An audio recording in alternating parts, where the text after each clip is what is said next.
పండగలైనా పెళ్లిళ్ళైనా వస్త్రాలకు వేదిక ఒక్కటే, అదే ఎస్ఆర్ షాపింగ్ మాల్. ఫ్యామిలీ అంతటికి unlimited offers. Hello, welcome to Suman TV. Telangana జానపద కళాకారులో ఒకడైనటువంటి పస్తం మొగలయ్య. పస్తం మొగలయ్య అంటే చాలా మందికి తెలియదు. బలగం మొగలయ్య అంటే మాత్రం మీకు గుర్తొస్తుంది.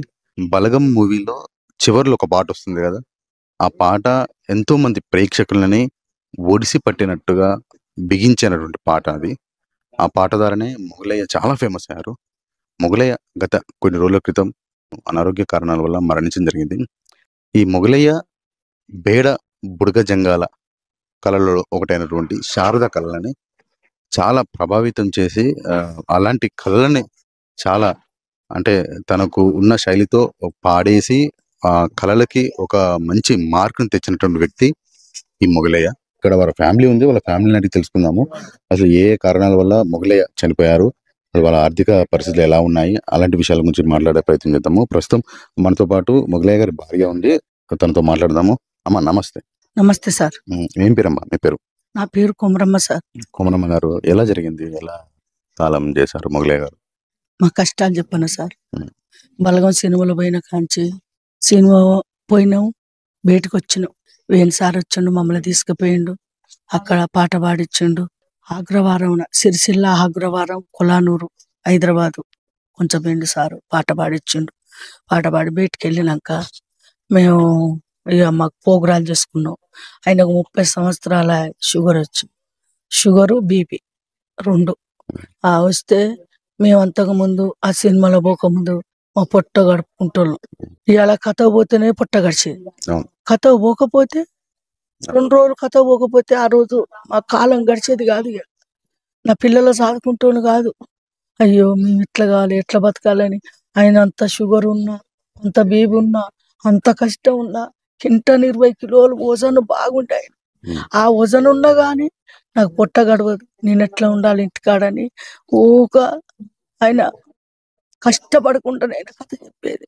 కష్టపడుకుంటా ఎవరన్నా 5-6 వేలు ఇస్తానంటే 4 వేలు 3 వేలు ఇస్తానంటే ఆ నైట్ అంతా పాడేది పాట. ఆ నైట్ అంతా పాట పాడి వచ్చి మేము ఇవాళ ఆ నెలకు 10,000 ఆయనకు మందులు, సూదులు, ఒక్క రోజుకు 3 సార్ల సూదులు, షుగరు బీబీ, షుగర్ సూదులు, బీబీ సూదులు, షుగర్ సూదులు 3 సార్లు వేయాలి. బీబీకి ఏరే మందులు వాడాలి. నెలకు 10,000 పెట్టుకుంటూ వచ్చిన.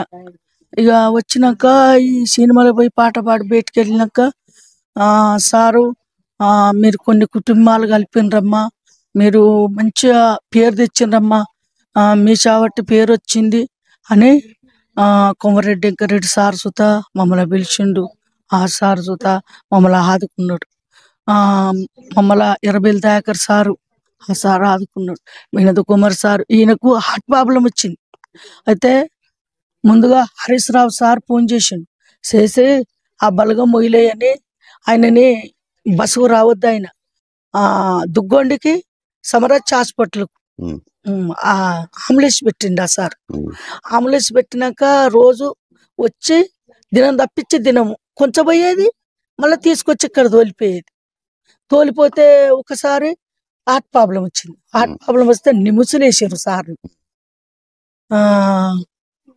Harish Rao sir, Vinod Kumar sir, Errabelli Dayakar sir, KCR sir, KTR sir, సార్లందరికీ ధన్యవాదాలు. ఆ సార్లందరూ నన్ను అక్కడికి ఉంచబోయిండ్రు. ఆయనని నిమిషాల అది ప్రాణం మంచిగా చేయించిండ్రు. హార్ట్ ప్రాబ్లం పోయినాక కళ్ళు సుత చేయిస్తామని కళ్ళ డాక్టర్ని పిలిస్తే ఆ కళ్ళు రావు అన్నారు. కళ్ళు రావు, ఆయన షుగర్ వలన నరాలు వంటి నరాల రక్త సప్లై అయితే లేదు ఆయనకు అని అన్నారు.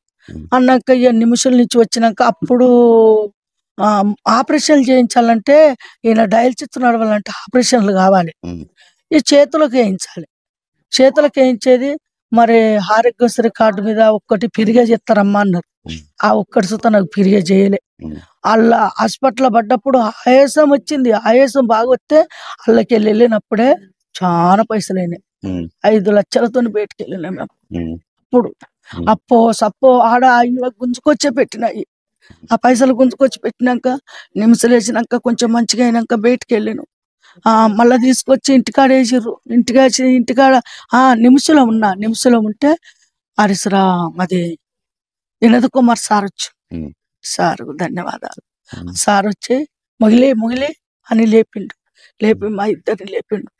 మా కొడుకుని పిలుచుకున్నాడు. ఉమ్. మొగిలే నీకు మా పైసలు ఇత్తమగా ఖర్చు అయితే ఉమ్. నీకు కళ్ళు సుత పోయినాయి, కళ్ళు లేవంటారు, నీకు కళ్ళు చేపిద్దామంటే కళ్ళు రావంటారు, నీకు కారిస్తాం, దళిత బంధు కింద కారిస్తాం అని నాకు దళిత బంధు కింద కారిచ్చిండు. 15 రోజుల వరకే, నెల 2 నెలలు పట్టేది 15 రోజుల వరకే ఇస్తాం అన్నాడు. 15 రోజుల వరకు, నెల రోజులు పట్టింది. ఆ కారు ఇచ్చిండు నాకు సార్లు అందరు 20 దాకా సార్ సూత అక్కడికి వచ్చిండు.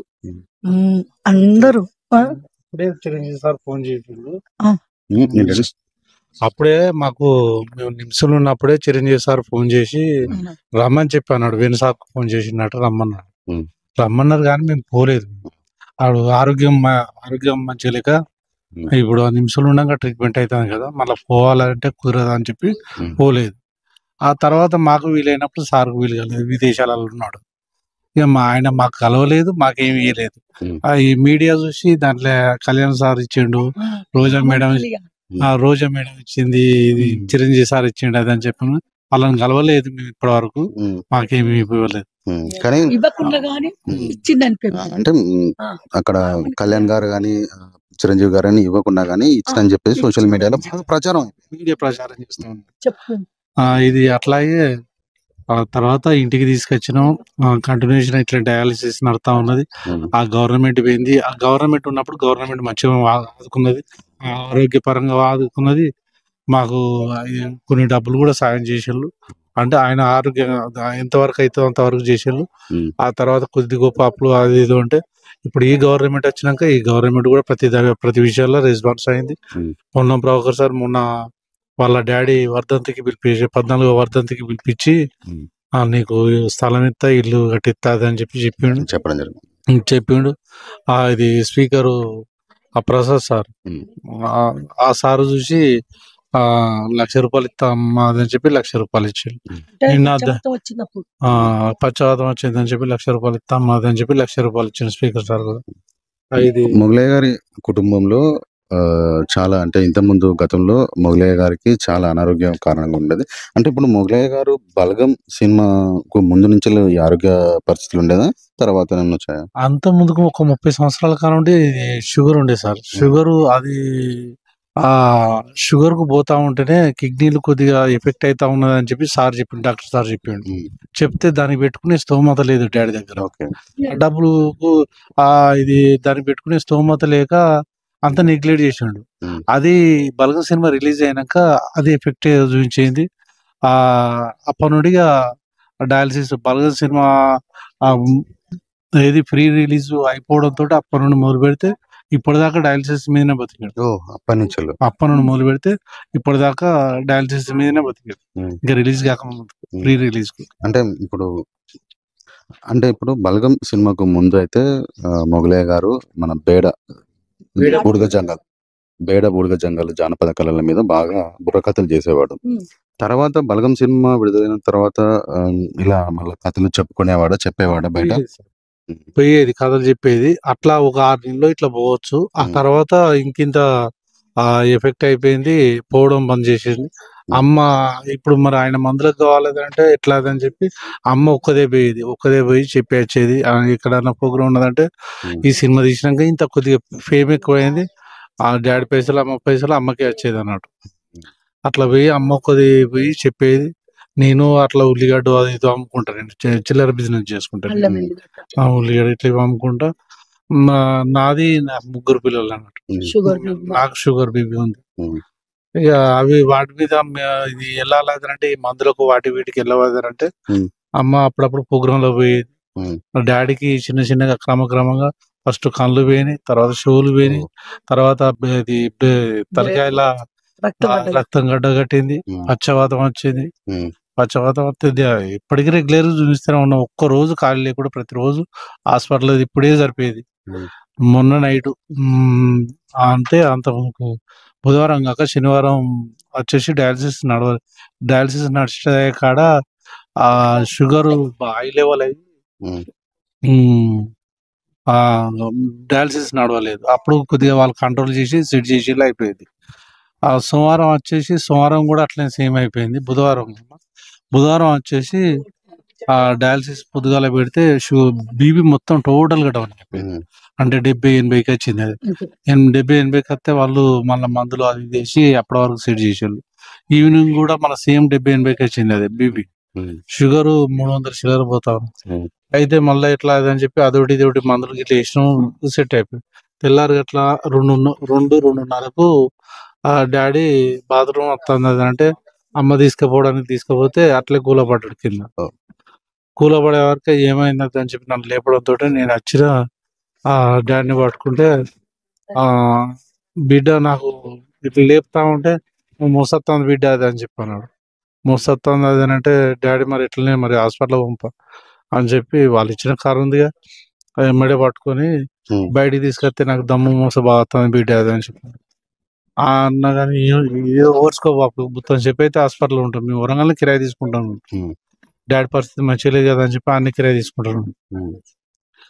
ఇది మోసత్తాంది అంటే ఓర్చుకో బాపు అది అని చెప్పి తీసుకొని కార్లు వేసుకొని హాస్పిటల్ కాడికి పోయింది. మాకున్న అది హాస్పిటల్కి అంత 2 కిలోమీటర్స్ ఉంటుంది. ఆడికి పోయినాక 5 మినిట్స్కే అది హార్ట్ బీట్ తక్కువైంది. 30కి వచ్చింది. అది హార్ట్ బీట్ 30కి వచ్చిందని చెప్పి ఇది ఎక్కువ అంటారు. దీన్ని ఎక్కువ పెట్టి చూసే వరకే గుండె మొత్తం కొట్టుకోవట్లేదు. ఒక్క పాయింట్ చిన్న దాంట్లో కొద్దిగా ఇట్లా అవుతుంది. అది అంటే ఆ వెంటిలేటర్స్ పెట్టిళ్ళు, అది పెట్టింది కాలేదు. ఇక కాకపోయే వరకే చనిపోయినది అంటే గేటికి తీసుకురావాలి. మరి వచ్చినాక దొంతి మాధవరెడ్డి సార్ వేరే వాళ్ళ పిల్లలకి ఇట్లా పంపించేసి డబ్బు సాయం చేసిండు. ఒక 50,000 పంపించేసి పొన్నం ప్రభాకర్ సార్ కూడా సాయం చేసి. తెలంగాణ జానపద కళాకారుల్లో ఒకరైనటువంటి పస్తం మొగలయ్య తను 3 రోజుల క్రితం చనిపోయారు. అయితే గతంలో బలగం సినిమాకు ముందు నుంచి తనకు షుగర్ ఉండేది. ఈ సినిమా తర్వాత అంటే ఆ తర్వాత ఏంటంటే తనకు షుగర్ ఎక్కువ అవ్వడం, ఆ షుగర్ వల్ల కళ్ళు కనపడకపోవడం, తర్వాత హార్ట్ తక్కువ అవడం, ఇలాంటి కొన్ని అనారోగ్య సమస్యలతో తను 3 రోజుల క్రితం చనిపోవడం జరిగింది. ఇక్కడ వాళ్ళ కొడుకు గారు ఎలా చనిపోయారు, ఎలాంటి పరిస్థితుల్లో ఉన్నారు అనేది కూడా చెప్పారు. ఇంకా వాళ్ళ భార్యని ఇంతకుముందు మాట్లాడాము. వాళ్ళ ఆర్థిక పరిస్థితులు ఎలా ఉండేవి గతంలో. ఇప్పుడు అయితే మనం ప్రస్తుతం అయితే వాళ్ళ ఇంటి దగ్గర ఉన్నాము. ఇది వరంగల్ జిల్లాలోనే దుగ్గొని మండలంలో. ఇక్కడ వారి యొక్క సొంత గ్రామము మరియు సొంత ఇంటి దగ్గర ఉన్నాము. వాళ్ళ ఆర్థిక పరిస్థితులు ఎలా ఉండే గతంలో అలాంటివి కూడా మాట్లాడతాము. చెప్పండి. ఆయనకు ఈ డయాలసిస్ నడవాలంటే అప్పుడు ఫస్ట్ షుగర్ బీపీ వచ్చినప్పుడు కిడ్నీల గురించి కిడ్నీల సార్ దగ్గర పోతే ఆ సార్ అన్నాడు కదా, ఆ అమ్మ ఈయన కథలు చెప్పొద్దు, కథలు బంద్ చేయాలంటే సారు కథలు బంద్ చేస్తే మాకు మందులకి ఎట్టు వెళ్తుంది సారు, మాకు ఎద్దు లేదు, వ్యవసాయం లేదు, భూమి లేదు సారు, మాకు పొలం లేదు, శల్క లేదు, మాకు ఏం లేదు సార్, మా రెక్కల మీద బతికే సారు. కథకు పోయిన రోజే కడుపు నిండా తిండి, కథలు లేని రోజు కథలు ఒక 10 రోజులు రాకుంటే కడుపు ఎండుకొని పండు కూడా సారు, మా బతుకు లేదు సార్ అని అంటే అది నీ ఇష్టము. ఆ కిడ్నీల మీద పడుతుంది, మొత్తం కిడ్నీలు ఖరాబ్ అవుతానే, కిడ్నీలు కూడా పోయినాయి, కిడ్నీలు ఖరాబ్ అవుతానే, మందులు వాడు అన్నాడు. అంటే ఇటు షుగర్ మందులకు 10,000, కిడ్నీల మందులకు 10,000 అవుతాయి. ఒక్క నెలకి 20,000 పెట్టాలంటే నేనేం పెట్టగలుగుతా అన్నా. అయితే కథ కన్నా పోదాం అయిపోతేనే ఇటు నెలకి 20,000 అని 1 నెల 2 నెలలు తీసుకునే వారికి వెళ్తలేవు. ఇక వెళ్ళకపోతే ఆ కిడ్నీల మందులు చూత వాడలేదు సార్. అప్పుడు అంత చాలా దీనమైన పరిస్థితిలో ఉన్న వాళ్ళు అన్నమాట మొగలయ్య వారి కుటుంబము. ఇక్కడ మొగలయ్య భార్య కూడా చెప్పేది ఏంటంటే చాలా కింది స్థాయి నుంచి వచ్చారు. కథలు చెప్పుకుంటేనే ఆ రోజు పూట గడిచేది. అలాంటి కథలు చెప్పుకొని బతికేది. తర్వాత కొన్ని అనారోగ్య కారణాల వల్ల డాక్టరు ఆ కథలు చెప్పొద్దు అని చెప్పినా కూడా మేము ఇది చెప్పుకుంటేనే మేము బతకగలుగుతాం అని చెప్పుకొని కూడా చాలా కష్టంతో తను పూట గడవడానికి తను కథలు చెప్పుకొని తన భార్య కుటుంబాన్ని పోషించేవాడు. మీరు స్వగ్రామం ఇదేనమ్మా? మీది సొంత ఊరు. ఎన్ని సంవత్సరాలు? ఫస్ట్ కేశాపురం ఉండే మా మామ వాళ్ళు బతికింది కేశాపురం. ఎక్కడ కేశవపురం? అంబాల కేశాపురం. వరంగల్. అయితే అక్కడ ఉండేటోళ్ళమే ఇక్కడ బతుకుతానికి వచ్చినాం. ఇక్కడనే ఇదే ఇల్లు అప్పుడు కొనుక్కున్నా. ఇక ఈ ఇంట్లోనే ఉన్నాయి. ఇక నా కొడుకు నా బిడ్డ అందరు ఇళ్ళనే పుట్టిండ్రు, ఇళ్ళనే పెద్ద పెరిగిండ్రు, ఇళ్ళనే బతికినాం. మా కొడుకుని చూత ఎక్కువ చదివేయాలి, మా దగ్గర డబ్బు లేక పైసలు లేక మా కొడుకుని చూత చదివించుకోలే. ఒక్క కొడుకుని చదివించి మాకు డబ్బు ఉంటే చదివించి ఎంతమంది మా పిల్లలు? ఒక్క కొడుకు ఒక కొడుకు, ఒక బిడ్డ ఒక బిడ్డ, ఒక కొడుకు, ఇద్దరు పెళ్లిళ్ళు అయిపోయినాయి. అయిపోయింది. అంటే మీరు అంటే వ్యవసాయం మీద ఏం లేదు, ఏం లేదు సార్, మొత్తం కళల మీద కళ బతికేది. మీదనే బతికినాం. ఆ, ఎక్కడికి పోయినా కళ మీదనే బతికినాం సార్. రెక్కలు కొట్టుకుంటేనే బతుకుడు. అంటే ఎక్కడ పాటలు పాడాలి లేకపోతే ఎక్కడ జానపద కళలు వేయాలంటే ఆడికి వెళ్ళేది. ఎవరన్నా చచ్చిపోతే ఆడ కథ చెప్పిస్తే ఆ కథ మీద బతికేది. ఉమ్, ఆ ప్రోగ్రాం చేసి ఆ నైట్ అంతా 4 గంటలు చెప్పి ఆయనకు ఈ షుగరు, ఈ ఈయన కిడ్నీల మీద ఈ వజను ఉమ్. హాసక ఈ కథ చెప్పి అయిపోయినాక మస్తు బాధపడేది సార్. అంటే కూర్చొని చెప్పేది కదా, నిలబడి నిలబడి చెప్పాలి, కూర్చొని చెప్తే ఎవరు ఇస్తారు మాకు పైసలు? నువ్వు కూర్చొని చెప్పినావు, నీకు ఇస్తాం ఆ పైసలు అంటారు. నిలబడి మళ్ళీ అంత వజన్ ఉన్నా గానీ ఎగురుకుంటే చెప్పేది ఆయన కథ. చెప్పి దానికి దీనికి కిడ్నీలు కూలిపోయినాయి. 16 ఆపరేషన్లు చేయించిన. ఎన్ని కేజీలు ఉండేదమ్మా మొగలయ్య? 120 కేజీలు, 120 కేజీలు ఉంటాయి. 55 కేజీలకు తక్కువ వచ్చాడు. 55 కేజీలకు తక్కువ వచ్చాడు. దీని మీద ఇల్లు కరెక్ట్ సరి చేసుకోలేక దాని మీద కవర్ తీసుకొచ్చేసి ఆడ కవర్ కప్పించారు, సరి చేసుకోలేక. ఆ పరిస్థితి అంటే డాడీకి ఇటు మందలకు పెట్టాలి, దానికి కాదు అది అని చెప్పి ఆ ఇల్లు కూడా ఊరుతుంది అది అని చెప్పి మళ్ళీ వేరే వర్షాకాలం వస్తే వేరే కడ కిరాయి దానికి కిటికీలు పెట్టించుకోలేదు సార్, గుడ్డలు కట్టుకున్నాం.